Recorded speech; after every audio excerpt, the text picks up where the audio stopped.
వెంటనే రాముడి సంగతి నేను చూస్తానని ప్రతిజ్ఞ చేశాట రామచంద్రమూర్తి.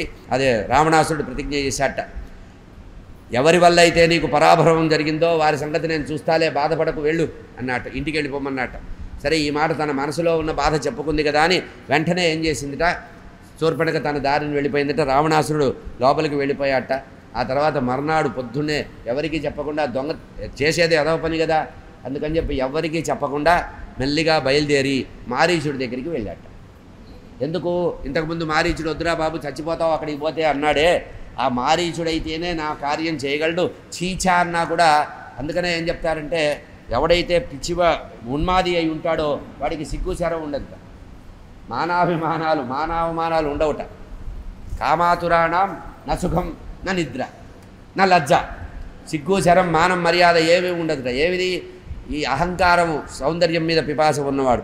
తస్య రామకథాశ్రుత్వా మారీచస్య మహాత్మనః శుష్కం సమధుర్స్య పరిత్రో బభూవ. ఎప్పుడైతే మారీచుడు మళ్ళీ రావణాసురుడు రెండోసారి వచ్చాడో అయిపోయింది, వీడు పూర్తిగా దుర్మార్గుడు, నా కొంపలార్పడానికే వచ్చాడు అనుకున్నట్ట. వాడికి దుశ్శకునాలు వచ్చినాయట. ఈ రావణాసురుడు వచ్చే ముందు వాడికి కిందటి రోజు నిద్ర పట్టలేదు. ఎందుకంటే ఇక్కడ వీడిని చూసిన తర్వాత ఏం వస్తాడు, మళ్ళీ వీడు కొంప ఆరుతూ, ఎప్పుడో వచ్చాడు మనసు మార్చుకొని వచ్చాడు కానీ మళ్ళీ ఎప్పుడు వీడు వస్తాడు అనే ఎదురుగా తగలబడ్డట. వాడికి చెప్తున్నాడు.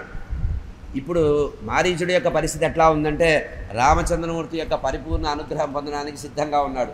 రామా రామా రామా తప్పించి, రామనామం తప్పించి ఇంకొక మాటే మనసులో లేదు. అదొక్కడే రామనామాన్నే చేస్తూ ఉన్నటువంటి ఆ మారీచుడి దగ్గరికి, భయానక స్థితిలో ఉండేటువంటి మారీచుడి దగ్గరికి వచ్చాట. వీడు వచ్చేటప్పటికి రావణాసురుడిని చూశాట. నాయనా, నేను చిన్న పని మీద వచ్చాను రా, ఇట్లా సీతాదేవిని అపహరించడానికి నీ సహాయం కావాలన్నట్ట. అప్పుడు ఆ మారీచుడు చెప్తున్నాడు, నువ్వు ఎవరితో శత్రుత్వం పెట్టుకుంటున్నావో తెలుసా, నేను చెప్తాను విను. రామో విగ్రహవాన్ ధర్మ. రాముడంటే ఏమనుకున్నావు, రామో ఎవరు శత్రువు నోట. అందుకనే రామచంద్రమూర్తి గొప్పతనం, శత్రువు చేత కూడా ప్రశంసించదొగించినటువంటి మహాత్ముడు రామచంద్రమూర్తి. రామో విగ్రహవాన్ ధర్మ సాధు సత్య పరాక్రమ రాజా సర్వస్య లోకస్య దేవానాం ఇవ వాసవ కథన్ను తస్య వైదేహీ రక్షితాం స్వేన తేజస ఇచ్చసి ప్రసభం మర్తుం ప్రభావమిత వివచ్చిత. రామచంద్రమూర్తి యొక్క తేజస్సు నీకు, పరాక్రమం నీకేం తెలుసు, అప్రమేయ పరాక్రమం కలవాడు. అంతేకాకుండా ధర్మానికి నిలబడ్డటువంటి రామో విగ్రహవాన్ ధర్మ అంటే ధర్మానికి రామచంద్రమూర్తి రోల్ మోడల్, నమూనా. ఆయనే ఆదర్శ పురుషుడు, ఆదర్శ మానవుడు. కనుక అటువంటి దుర్లభమైనటువంటి నీచమైనటువంటి సీతాపహరణం అనేటువంటి అతి నీచ కార్యానికి చేయడానికి నువ్వు నన్ను సహాయం కోరటం ఉందే, నీ చావు నువ్వు చస్తే చచ్చావు, నా దగ్గరికి ఎందుకు, నన్నెందుకు చంపుతావు, ఇది నీకు మంచిది కాదు. అప్రమేయం వితేజస్య యస్య సా జనకాత్మజ సత్వం సమర్థతస్తాహ హర్తుం రామచాపాశ్రయవనే. అనవసరంగా రామచంద్రమూర్తి జోలికి ఎవరూ వెళ్ళకూడదు. అనవసరంగా రామచంద్రమూర్తి జోలికి వెళ్తే వినాశమే కలుగుతుంది. కనుక రావణ, నీకు ఎవడో చెప్పుడు మాటలు బాగా చెప్తున్నారు, నీ బుర్ర పాడు చేస్తున్నారు. యుక్తాయుక్తంగా వివేచించు. యుక్తాయుక్త వివేచనతో ఎవరి విషయంలో నువ్వు కన్నెత్తి చూడకూడదో అటువంటి రామచంద్రమూర్తి గురించి నీకు తెలియదు నాయన. అసలు రాముడంటే ఎవరో నాకు తెలుసు, నన్ను అడగరా. ఎవడెవడనో అడిగి ఇక్కడికి వచ్చావేంటి, నన్ను అడుగు. ఏ రాముడి వల్ల నేను ఇంతవరకు కూడా నిద్రపోతుంటే కూడా ఏ వస్తువు చూస్తున్నా రకారంతో, ఏ అక్షరం ఏ పదం వింటున్నా భయం వేస్తోంది. ఎవడన్నా రాయి అన్నా నాకు రాముడే గుర్తొస్తున్నాడు. రకారంతో ఉండే ప్రతి అక్షరం కూడా. బాలో 12 వర్షోమే అకృతాస్త్రాశ్చ. పిచ్చివాడా, ఇప్పుడు కాదు 16 సంవత్సరాల వయసులో ఉన్న రాముడినే నేను చూశాను రా. ఇప్పుడు ఆయన ఇంకా నడి వయస్కుడు అయ్యాడు. ఇంతకంటే చిన్న వయసులోనే బాలుడిగా ఉన్న సమయంలో, అతి యవ్వన అంకుర సమయంలోనే రాముడి ప్రతాపాన్ని చూసిన వాడిని. ఇప్పుడు ఇంకా బలవంతుడయ్యాడు. చాలా బాల వయస్సులో నేను చూశాను. అకృతాస్త్ర, ఇంకా అప్పటికి అస్త్రశస్త్రాలు, యోగ బలాలు, ధనస్సులు, ఖడ్గాలు ఏం లేవు ఆయన దగ్గర. అట్లా ఏమీ లేనటువంటి వాడిని నేను చూశాను. ఒక్కడి గుర్తుపెట్టుకో, ఏ రోజైతే రామచంద్రమూర్తి బాణం వేస్తే ఆ బాణం చేత మోహితున్నై సముద్రం దగ్గర పడ్డానో ఆ రోజు నుంచి రామ అనే శబ్దంలో మొదటి అక్షరం వింటే నాకు నిద్ర పట్టట్లా.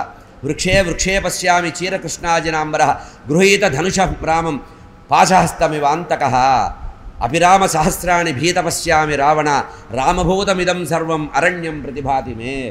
ఒక రకంగా మహాభక్తుడు కింద లెక్క మనం అనుకోవచ్చు.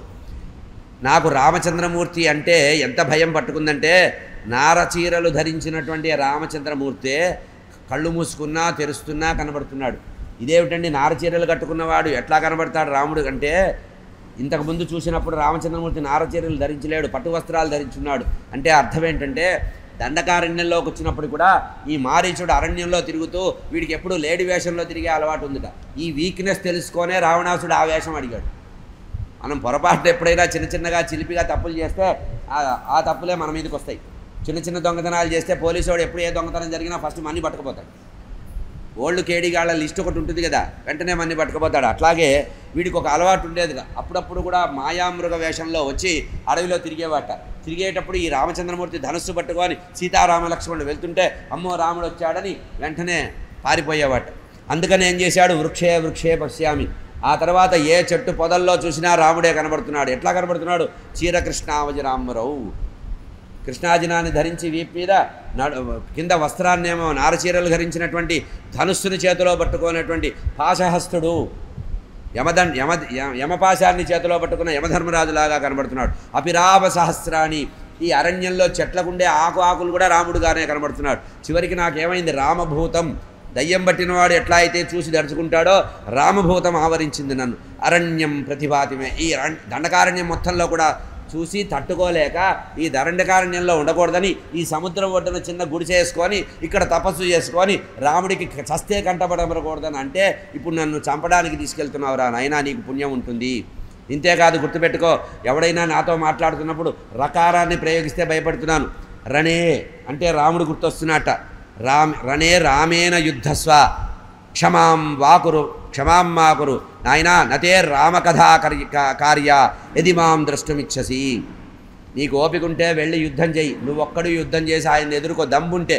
నీకు బస్తీమే సవాల్. నీకు కనుక నిజంగా ధైర్యం ఉండి నువ్వే మగవాడు అయితే వెళ్ళి రామచంద్రమూర్తితో నేరుగా యుద్ధం చేసి అప్పుడు నీ శక్తి ఉంటే భార్యాపహరణ చెయ్యి. అంతేగాని దొంగచాటుగా నన్ను రమ్మంట నేనేదో అట్లా చేయడం వంచనెందుకురా. నువ్వు చాలా పెద్ద పోటుగాళ్ళలాగా మాట్లాడతావు కదా, నువ్వే యుద్ధం చేయి, నాకెందుకు, దీంట్లో నన్నెందుకురా తీసుకెళ్లేది నన్ను అవసరంగా. కనుక వద్దు. నచేత్కరోషి మారీచి హన్మిత్వాం అన్నట్ట. బాగా కోపం వచ్చిందట, రావణాసుడి కోపం వచ్చింది. ఇంతకుముందు ఏదో చెప్తే వినేసి వెళ్ళిపోయాను, కానీ ఇప్పుడు వెళ్ళడానికి రాలేదు. నేను తీవ్రంగా నిర్ణయం చేసుకొని సీతాపహరణం అనేది ఏకైకంగా చేయడానికే వచ్చాను.